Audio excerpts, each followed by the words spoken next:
Welcome everybody to our October MoneyLife presentation, Smart Financial Tips for Millennials.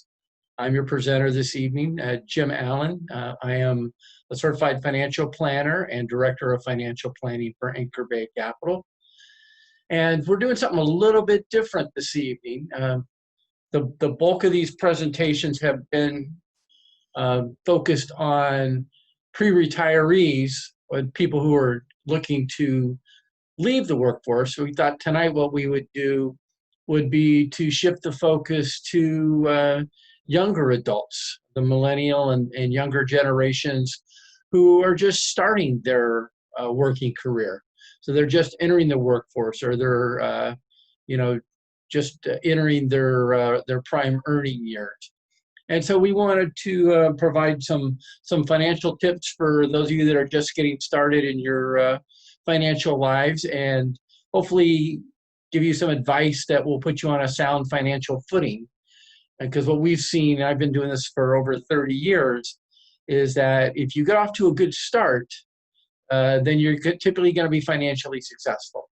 But if you start out making some poor decisions, or aren't properly prepared from a financial standpoint, it can be difficult for you in the future to recover from some poor decisions. So the topics we're going to cover tonight are saving versus investing, and when you do each and what the differences are. We're going to talk about how you should maximize your employer benefits. So now you're in the workforce, you have your, probably your first full-time job, or you're entering a profession. What should you take advantage of in terms of your employer 401k and life insurance benefits, things like that? We're going to focus quite a bit on managing your debt, because getting into debt early in life has long-term financial consequences for you. And then we're going to talk about how you balance all these competing goals you're going to have. You're going to have short-term goals, you're going to have long-term goals, whether it's saving up to buy a home, or to get married, or to buy a car, or to fund college if you have kids, or ultimately to retire. And so you've got a bunch of different goals, and how do you balance all of these so that you can obtain as many of them as you possibly can? So that's kind of where we're going to start, is funding your goals. And so you're going to have a lot of competing goals for the use of your money. And some of them are short-term and some of them are long-term. And you approach these differently. For example, when we're looking at short-term goals, which probably the first short-term goal that we normally want to address with our younger clients, are building up an emergency fund to just have some basic savings. And then from there, it's okay, what do you want to accomplish in the next several years? Are you planning on getting married, so you want to save for a wedding? Do you need to buy a new car? Would you like to buy a home? Do you want to relocate? Whatever those goals are. So we need to identify your short-term goals, and then look at your savings options for those. And again, we'll talk about savings versus investing in a minute. But if we're savings, this money is going to be used in a fairly short period of time. So it's typically liquid and safe investments like CDs or money market. And honestly, paying off debt is a form of savings, and we'll go into a lot more detail about that a little bit later. And then, if you're looking to just start putting some money away in a savings account or a CD or something like that, I would suggest that you look at the online options, because they'll offer you higher returns. Things like Synchrony Bank or Marcus are going to give you higher returns on your savings and your money markets and your CDs than if you go into a Wells Fargo or a Bank of America branch. And sometimes it could be, 10 times as high in terms of the interest earned. And most people these days, they're used to just using apps and interacting, using their phone and things like that. So there's no need to give up return in exchange for being able to go into a branch and speak to a teller. Because honestly, most people don't do that these days anyway. And then ultimately, you are going to have long-term goals. You need to save for retirement, and you need to start early for that. And if and when you have children, or if you already have children, you're going to want to save probably for college for them. And so you've got some longer term goals that are maybe 15 to 20 to 30 years out. And we've got to try and accomplish all of these at one time if we can. And then it really boils down to how do we allocate your money, your resources, so that we can accomplish these in the most efficient manner. And so first thing I want to talk about is the difference between saving and investing.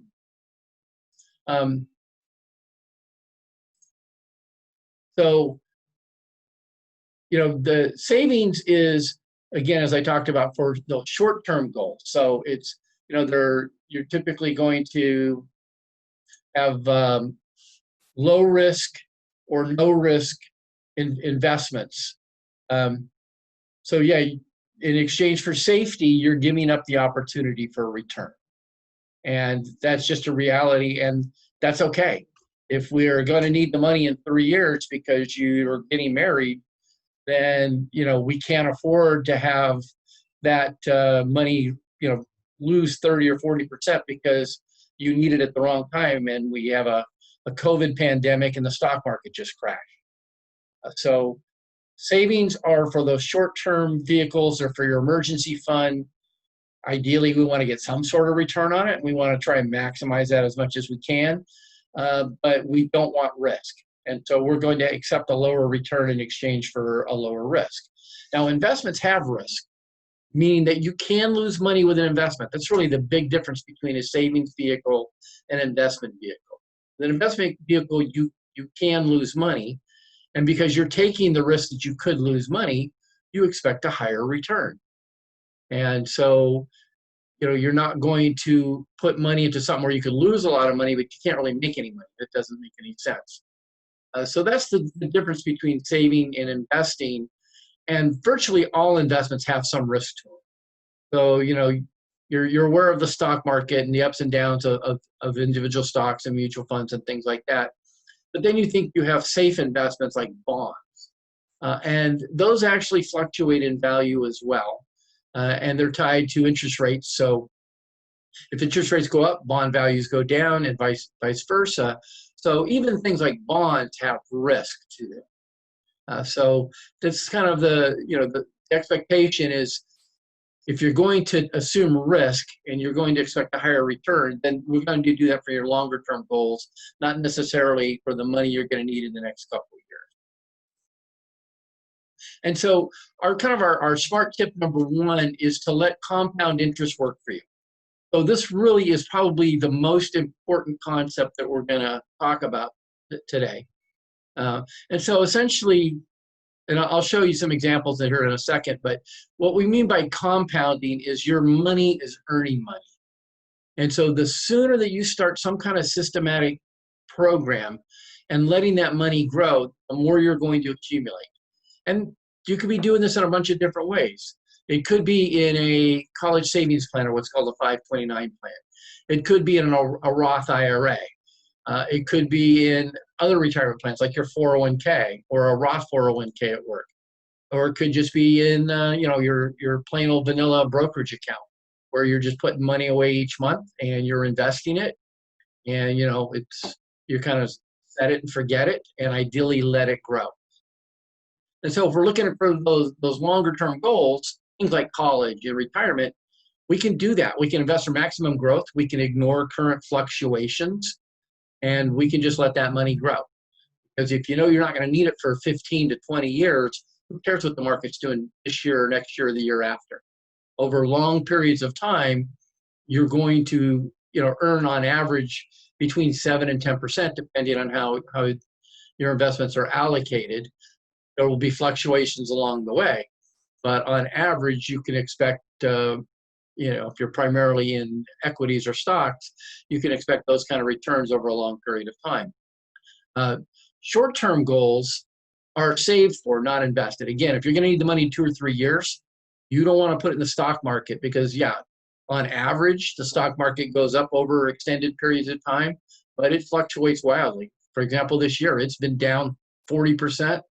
And, it's been up 20%. So you don't want to subject the money that you're going to take out of that account in a couple of years to be subjected to that kind of volatility. Because if you have to pull that out at the wrong time, Say you put $10,000 away to go buy a new car, and all of a sudden, we had COVID in March, and now that 10,000 is worth 6,000. You're not going to be able to meet your goal. So short-term goals are saved for, long-term goals are invested for. And so how does compounding work? So I said it's essentially earning interest on your interest, or having your money make money. So I've got just kind of a basic example here. Lauren starts with a $500 investment, and we're going to earn 5%. So her starting balance is $500.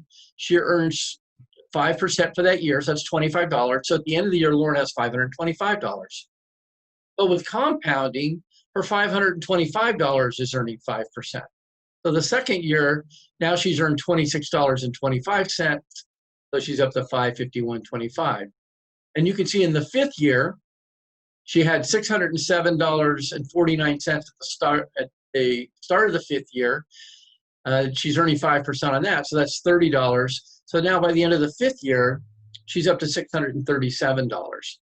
Where if we just said you earn simple interest, where you don't have compounding, she would earn that same $25 every year, and at the end of those 5 years, you'd have $625.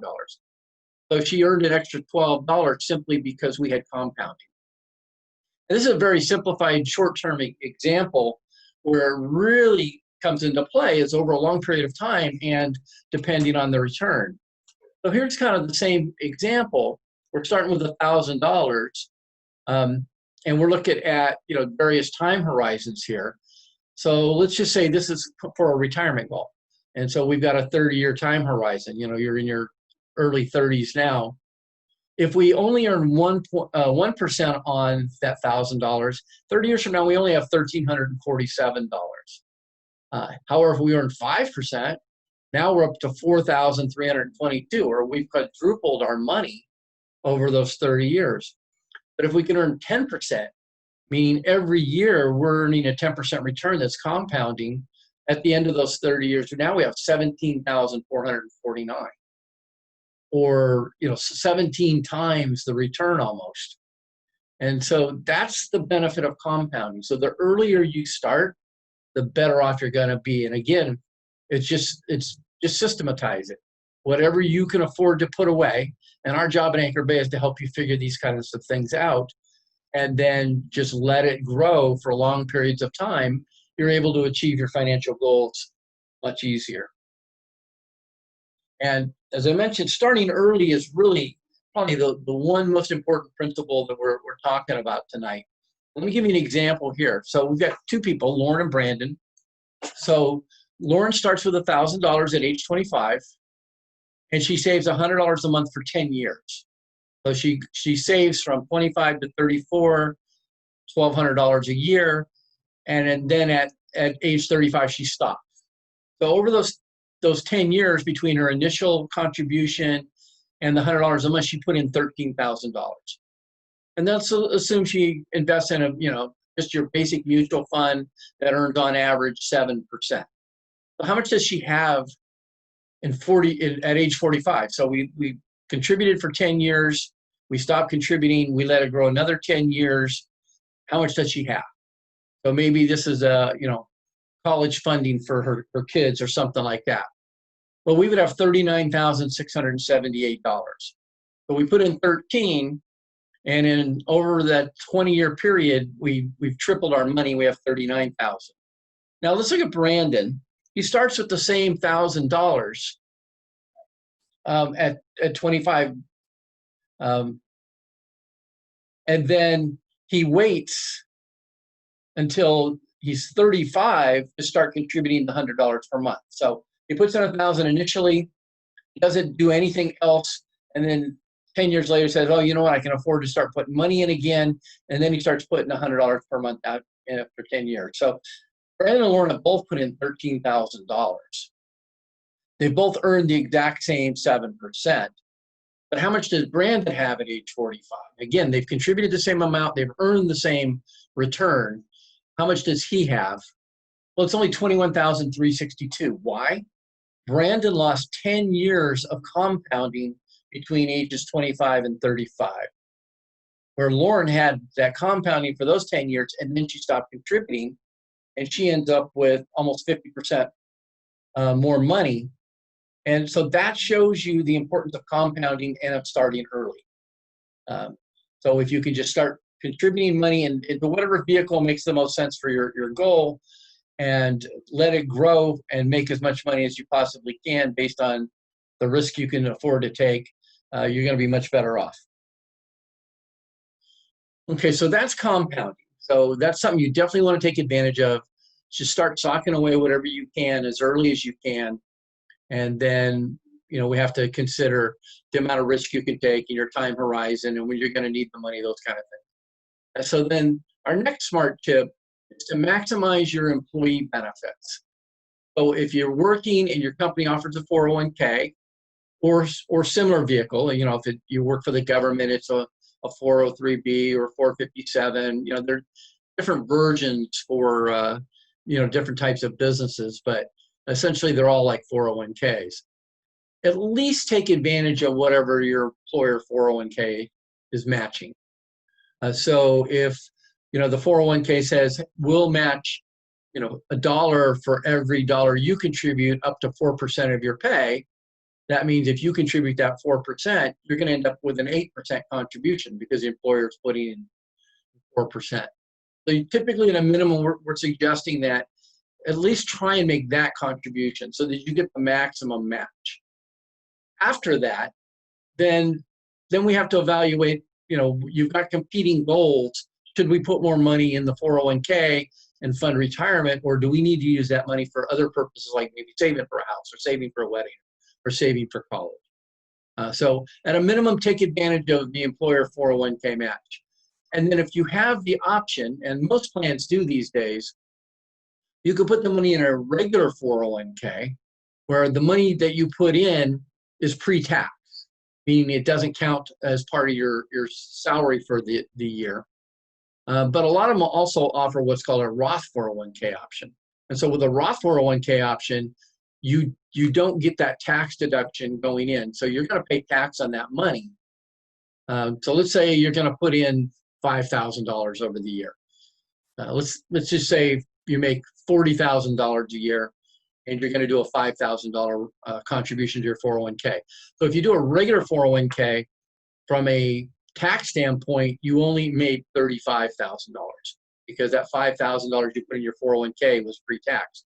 If you do the Roth version, all $40,000 is going to be considered income for the year. But the difference with the Roth is when you take the money out, assuming you wait till 59 and a half, and you've had the Roth for 5 years, and you can pull that money out tax-free. So the money going into the regular 401k is pre-tax, meaning you don't pay tax on it.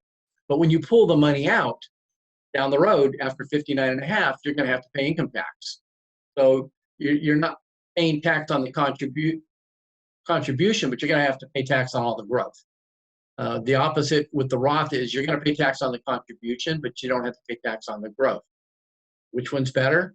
It's hard to say because you kind of have to guess, what your tax bracket's going to be in the future versus what your tax brackets are today. I'd say it is, in general, you're just starting out in your career. You're probably earning less today than you're going to be down the road when you're probably going to be in a higher tax bracket because you're making more money, you're more established in your career. And so, again, we analyze it, but it may make a lot of sense for you to do the Roth 401k option. But yeah, you'll pay a little bit of tax today. Ideally, you're still in a fairly low tax bracket, and then you'll never pay tax again. And the only caveat is you've got to leave the money alone till 59 and a half, and you had to have the Roth for at least 5 years. So in terms of your 401k, take advantage of any employer match.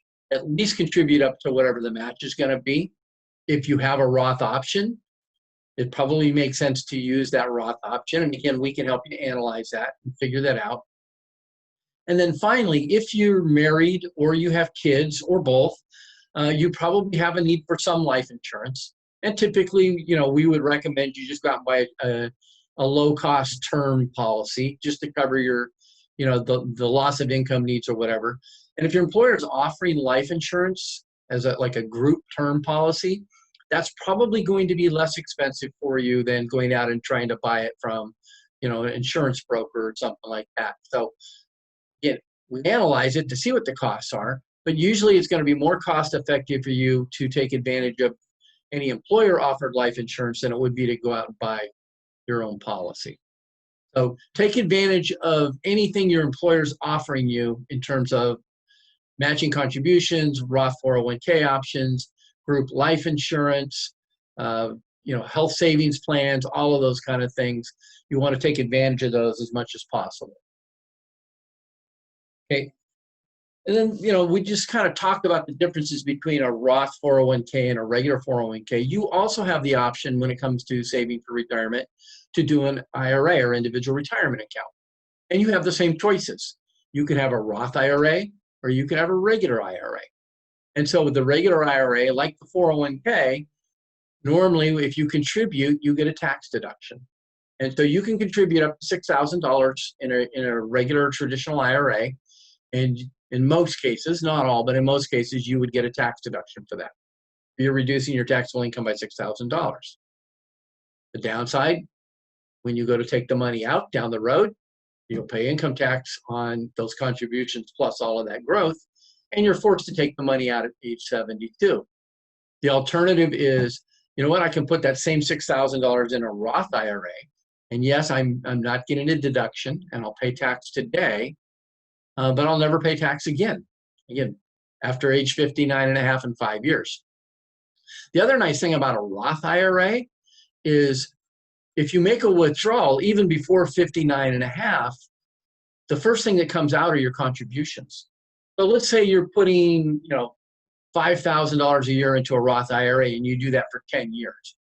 And so you put in $50,000 and let's say it's grown to $70,000. And now you need $20,000 to buy a car or to make a down payment on a house or something. You can pull that up to that $50,000 in contributions first and not pay tax. So as long as you leave the gain in the Roth IRA, you don't have the tax, you don't have the penalty for under 59 and a half or any of that. So it provides you a little more liquidity and flexibility. Again, which one's better? We have to make guesses about tax brackets today and in the future. So we kind of have to evaluate your current tax situation versus your projected tax situation, and probably run some tax projections. And also, you can do both. There's no rule that says I can't put $3,000 in a Roth and $3,000 in a traditional and hedge my bets. So that, if I'm in a higher tax bracket in the future, great, at least I have some money in a Roth. Or if I'm on a higher tax bracket today, at least I took advantage of at least a partial contribution. And so you can do both. And so you've got a lot of options. But when it comes to saving for retirement, if you don't have a 401k or, you have money above and beyond what you can put in the 401k, it might make sense to evaluate putting it into a regular IRA or a Roth IRA or a combination of both of those. Okay, so then let's switch gears a little bit. Now let's talk about debt. Because this is one of the big issues we typically see with our younger clients is they're starting out life, maybe they just got out of college and they've got a mountain of debt, whether it's student loans or whether it's credit cards or both. We have to address getting that debt under control. And my second bullet there is paying off debt is the same as investing or savings. So if you think about it, if you've got a credit card that's charging you 18%, and honestly, that's not that low of a rate when it comes to some of these credit cards. It could be as high as 21%. If I pay off that credit card and I'm now no longer having to pay 18% interest, that's the same as earning that 18%. So again, let's say you have $1,000 credit card bill. 18% would be $180. Well, if I don't have to pay that $180 in interest, I've earned that $180. So when we're analyzing, should we put money away in a bank account or should we pay off credit card debt? You're probably usually better off paying off the credit card debt because you're going to be charged a higher interest rate on that credit card than you would earn in that savings account. Or if you're going to earn 18% by paying off a credit card, to get 18% in any kind of investment, it's going to involve in taking significant risks. Where this is guaranteed. If I don't have to pay 18% interest on that $1,000, that's a guaranteed $180 savings. So I like to look at paying off debt as the same as investing or savings. And when we talk about balancing, this is one of the things we have to look at is, how do we try and accomplish all of these at the same time?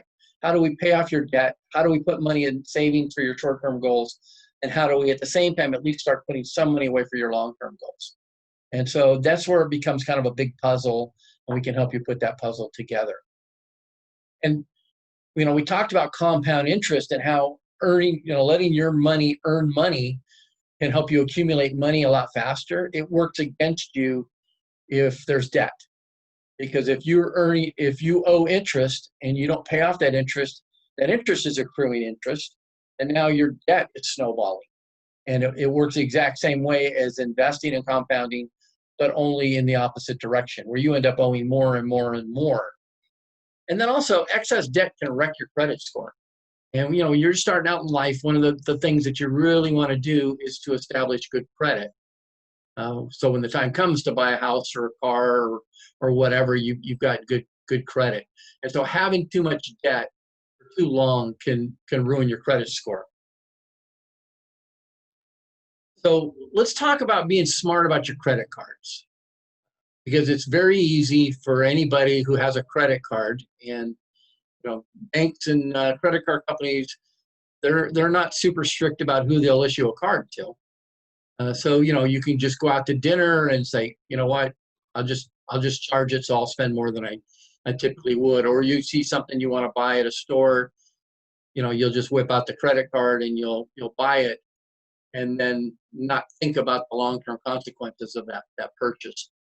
So, if we're working with you, we're coaching you, we're typically putting out some kind of budget, and then you have an understanding of, what can you afford to buy and what can't you afford to buy. And so then, if you need to buy a car, maybe you can't afford a $50,000, Mercedes or Audi or something. Maybe you've got to be a little more realistic and buy a Honda or Toyota or something like that that's more in your budget. Also, understand the fees and how much interest you pay, because there are vast differences between the interest rates that credit cards charge. Typically, if you don't have a great credit score or you don't really have established credit, they're going to charge you more interest because there's more risk that they may not get repaid. But credit card rates are all over the place. They can be as low as 12 to 15%. They can be as high as 21, 22%. You got to analyze who you're getting your credit card from, and then also look at the fees that they're charging you, whether they're charging you transaction fees for cash or whether they're charging you fees to have the card every year. All of those things add up, and they're additional costs. And then probably the biggest tip I can give you in terms of being smart about your credit card debt is don't make a minimum payment. This is one of the worst things that you can do in terms of your finances. Let me give you an example here. So we've got Lauren here. She's going to buy a new laptop for $2,500. And so she goes into a store and she plunks down her credit card for that laptop. And that credit card is charging for her credit card at least, somewhat reasonable 18% interest rate. And so every month she gets her bill, and the bill says this is the minimum amount you have to pay. And so this is what a lot of people will do. They'll just pay that minimum amount. Well, that minimum amount is not paying down the balance. It's probably essentially just covering some of the interest. So if Lauren just pays the minimum amount due on that credit card, it's going to take her 23 years to pay off that charge. And so she will have paid over those 23 years $5,363 in interest. So she bought a $2,500 laptop that she's paying for 23 years later, and that laptop really cost her $7,863 because she just made the minimum payments. And so this is a trap a lot of people fall into. Because they bought something they probably couldn't afford and they can't make a full payment or pay it off. or B, they just weren't aware that this compounding of that interest that was owed has this kind of impact, where that $2,500 computer actually cost her almost $8,000, and she's still paying it off when she's bought it in her early 20s and she's 45, and she's still paying for a laptop that has probably been gone for 20 years. So how can you avoid this? Ideally, whatever you charge, you pay off each month. I mean, that's the ultimate way to do it. Not always easy to do, especially when you're just starting out. But at a minimum, let's just make some extra payments. So let's say she still bought the same $2,500 laptop. She still has the same 18% interest rate, but instead of making the minimum payment, she just pays an extra $40 a month. That's what she can afford to do each month. She does that. Now we paid off that credit card in 3 years instead of 23 years. So we just cut 20 years off that credit card bill by just paying an extra $40 a month. So cutting back on a few lattes at Starbucks each week, can maybe accumulate that $40. And now we paid off that laptop in 3 years. She'll have paid $750 in interest. So it still cost her $3,200 for that laptop. That's a heck of a lot better than almost $8,000. And she's probably still using the laptop when it's paid for. So this is one of the probably the smartest things you can do is, A, try not to run up credit card debt that you can't afford, but B, don't make the minimum payment. We can help you figure out what you can afford to make, and every little bit of that you can afford to make towards paying down that debt, it's just going to save you a lot of money in the long term. Okay, so in terms of establishing good credit, some do's and don'ts for when you're just starting out: make your loan payments on time. One of the biggest things that will ding your credit and get you a bad credit score is if you're not making your payments on time. Whether that's your credit cards or a car loan or anything else, you've got to pay the stuff on time. They will ding you each time you make a late payment. Also, keep your use rate low. What I mean by that is, how much debt are you racking up on your credit cards? How often are you using them?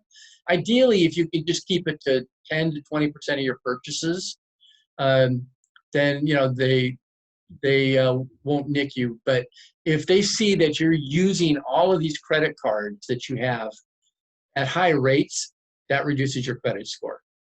Pay down your balances. Again, don't make the minimum payment, and try and pay down the balances.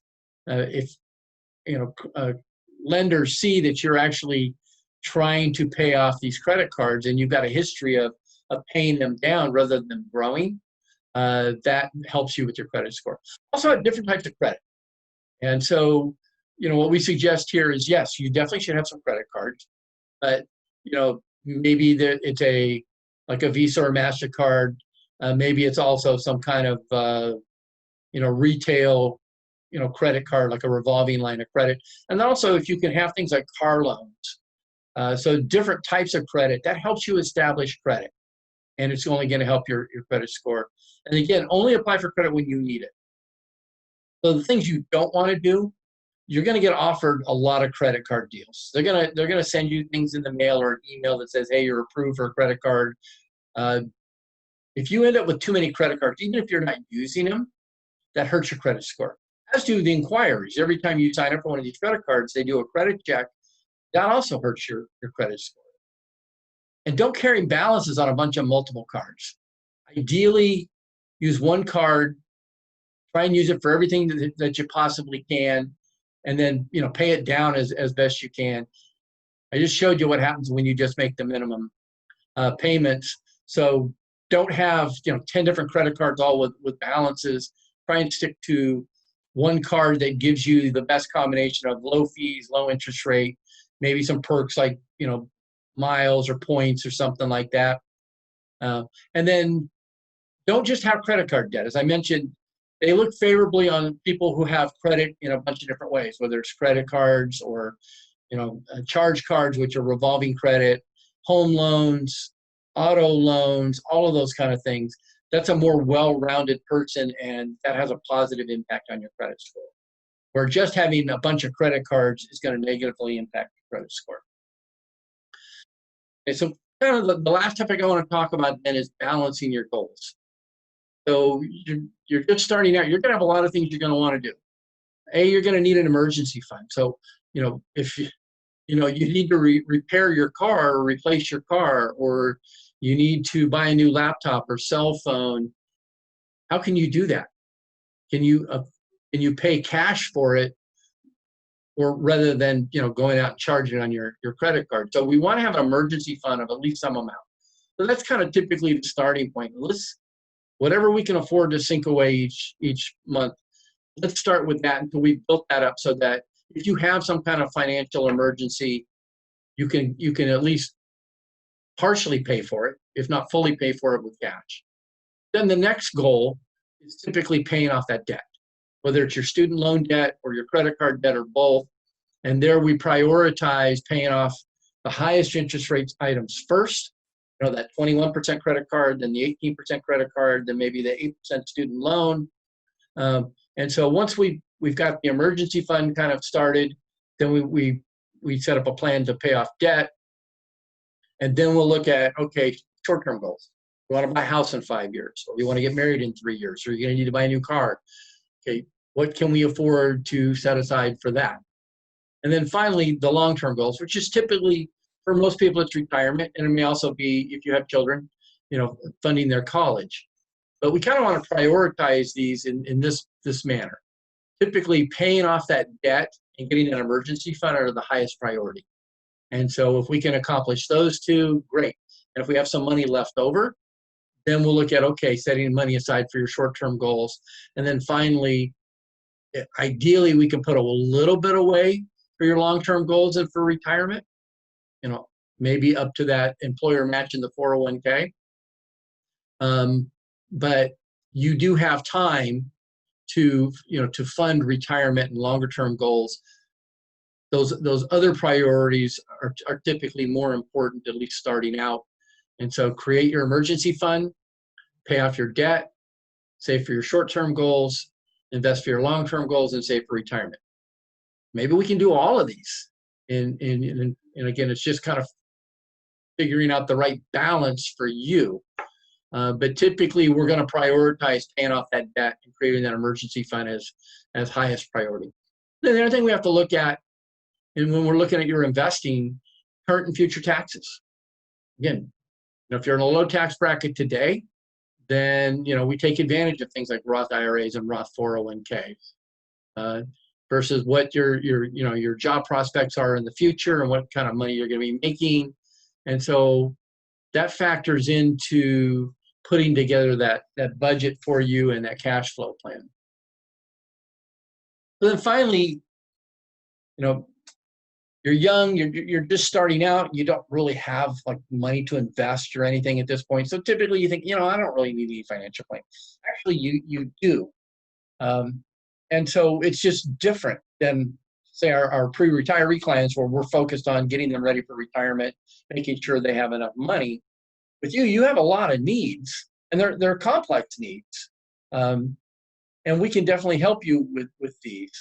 So the first thing we're typically doing is developing that budget and cash flow. So we're going to integrate all of those goals that we just talked about. We're going to prioritize those. And typically we're integrating debt reduction as one of the primaries. How are we going to get your student loans paid off? Can we refinance your student loans? Can we refinance your credit cards to lower interest rates? Let's set up a plan to get those paid off as quickly as we can. At the same time, what can we put in that the 401k or the Roth 401k, and how do you invest for it? And look at your asset allocation. Typically, these are long-term goals, and it should be just kind of set it and forget it. Invest for growth because you don't need it for 20 or 30 years. Then prioritizing those goals. That's really the big picture, putting that puzzle together for you. Also, if you're married and you have kids, you probably have a need for some life insurance. And so figuring out how much do you honestly need and what's the cheapest way for you to buy that. And that's typically just a low-cost term policy. Maybe we can cover it all with whatever your employer offers. If not, then we can go out to our insurance broker and get quotes on cheap life insurance for you. And then the other thing I know a lot of younger people don't even think about is if you're an adult, you need an estate plan. So, you need to have what's called a financial power of attorney and a healthcare power of attorney, so that if something happens to you, your parents or your spouse or somebody can, pay your bills for you, or you've dictated what your, end of life decisions are. If you needed to go into life support, you don't want it, you do want it, if you want to be an organ donor. Because if you're an adult, you're over 18, your parents can't make these decisions or do these things for you anymore. So you need to have these documents. You probably need a basic will, especially if you're married. But at a minimum, you need these powers of attorney. And so, as part of our financial plan process, we just get you these documents on a low cost or maybe even no cost basis. So how do we work with someone like yourself who's just starting out? Typically, we're doing this through what we call financial coaching and counseling. So we're sitting down with you and helping you develop that debt reduction program and that budgeting in the cash flow, help you prioritize those goals. And we do that in a couple different ways. We can do it on like an hourly basis. We can do it for a flat fee to just kind of get you going. But most of the time, with our younger adults, we have a monthly subscription service where they're paying $50 or $100 a month, depending on the complexity. And, we're just helping you on an ongoing basis with coaching and counseling and, creating that student loan plan, that debt repayment plan, looking at your investments in your 401ks and giving you recommendations on those, helping you if you have children, helping you develop your college plan. We have access through our insurance broker to low-cost term life insurance. We can help you get those basic estate document services, either by just providing you with very simple power of attorney documents, or if you need a will and all of that kind of stuff, if you're married and have kids, then we have a service that's very low cost compared to an attorney. And then finally, we prepare your income tax returns. You're working, your return may be fairly simple, but unless you're doing it yourself, you still need someone to prepare it. And we also do tax planning and projections to help you maximize, your tax savings. So that's how we would work with someone like you. Typically, it's going to be on a subscription basis where you're paying us each month on a monthly subscription like you would for Netflix or Apple Pay or whatever. And we're just providing you advice, and we're keeping all of these up to date for you and coaching you through, hey, let's get this credit card paid off, or let's refinance your student loan debt, or whatever it is. So hopefully you've benefited from this. I'm happy to answer any questions, and if you can just answer them in the chat section of the webinar here, or if you like, my contact information's here, so you can just reach out to me at jim@anchorbaycapital.com, or you can give me a phone call at our corporate offices. And as an attendee of this seminar, we're happy to provide you with a complimentary 1-hour coaching session. No charge, no pressure, and we'll answer any of your questions you have. So I thank you guys for attending this evening, and hopefully everybody has a great evening, and hope to talk to you soon. Thank you.